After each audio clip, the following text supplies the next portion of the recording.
I hope these images slightly unsettle you, make you feel some form of nostalgia, longing, or something else entirely. These images are examples of liminal spaces. If we're going by a typical definition, liminal spaces are places of transition, a threshold between 2 points, signaling the end of one space and the beginning of another.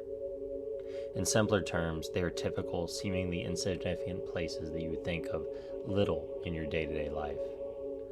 This can be between a hallway in your office space to the quiet, dark highway after a night shift. Either way, you're probably thinking about the warm meal you will have when you get home. Maybe the embrace of a loved one, or maybe just taking your pet fish on a walk. Today, I want to talk about these spaces in our relationship with not only being, but living as well. These places exist as much within our minds as they do outside of them, as tangible things.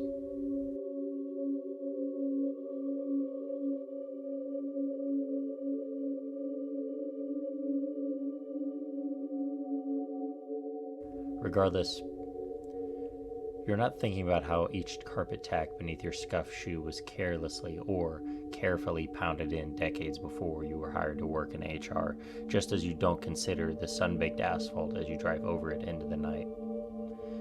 These liminal spaces host most of our thoughts, breath, and singular moments of disaster and happiness. As you're driving down the highway, likely between 60 and 80 miles per hour, you're traveling at 88 to 117 feet per second, respectively. This is enough time for one or even two heartbeats. Between these heartbeats, you're living, even if you do not consciously feel alive. So why do these typical, unremarkable spaces bother us? Well, from what I can tell, this is a cultural experience. Things such as these Russian spaces may only evoke some feeling if you're Russian. These cityscapes may only do the same if you grew up in the city. While I'm neither Russian nor grew up in the city, I can appreciate what these spaces may represent to others. These spaces are unfeeling, uncaring, and most of all, impartial to your perception of them. I was skating home one night from the gym at around 11, right next to the Capitol in DC. I passed the Humphrey building and stopped. I looked around, got off my board. In the December cold, I sat in the freezing stone next to the building and breathed in. While I was dripping a sweat, I could feel the warmth slowly leaving my lungs, being replaced with sharp cold. I sat and listened. From the dark, I watched the late office workers in their suits slowly leave the metro station. After a while, I got up, skated home, and cooked myself a nice bowl of saucy, and more importantly, warm pasta.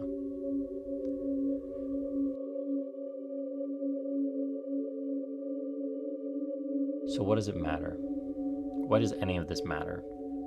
Well, these places exist in real and psychological spaces. Their effects are similar. Humans, as we know ourselves today, have existed roughly for 200,000 years. During this time, without fail, we've searched for context in everything. We develop our own tribal religions. We use magic as an explanation for science. We create medicine out of mushrooms and try to find ourselves in the universe and beyond. Outside of these abstractions, we hunted, fought, killed, and searched for context in everything. I think it's safe to say we thought a little more on our walk down the hallway to the next cubicle, and we certainly considered our next step before we could go 80 down the highway. When hunting an equally capable prey, we had to ensure our actions and behaviors match the appropriate context. Above all, we were as vulnerable as everyone and everything else. I believe it's important to talk about another liminal space. This is the Uncanny Valley. The Uncanny Valley was first introduced by Masahiro Mori in 1970s at the Tokyo Institute of Technology. Quote, "I've noticed that in climbing toward the goal of making robots appear human, our affinity for them increases until we come to a valley, which I call the Uncanny Valley. This uncanny feeling is akin to feeling uncomfortable when confronted with a liminal space. This liminal space represents the unknown and a lack of context for whoever is experiencing it. Liminal spaces are uncanny because of a lack of context hardwired into human beings. We made it this far because we had to. When you're in your office at night and there's nobody around, or you're filling up your tank on a long road trip at 2 in the morning, you get that funny feeling in your stomach. It's because your brain is lacking established context for the situation. Where are all the other people in my office? Shouldn't there be other people filling up their cars? We're a collective that's so often focused with the end goal or destination that we often forget where in between takes place. We forget that the hallway is where we might need a new friend, and the kitchen is where we do more than just make food.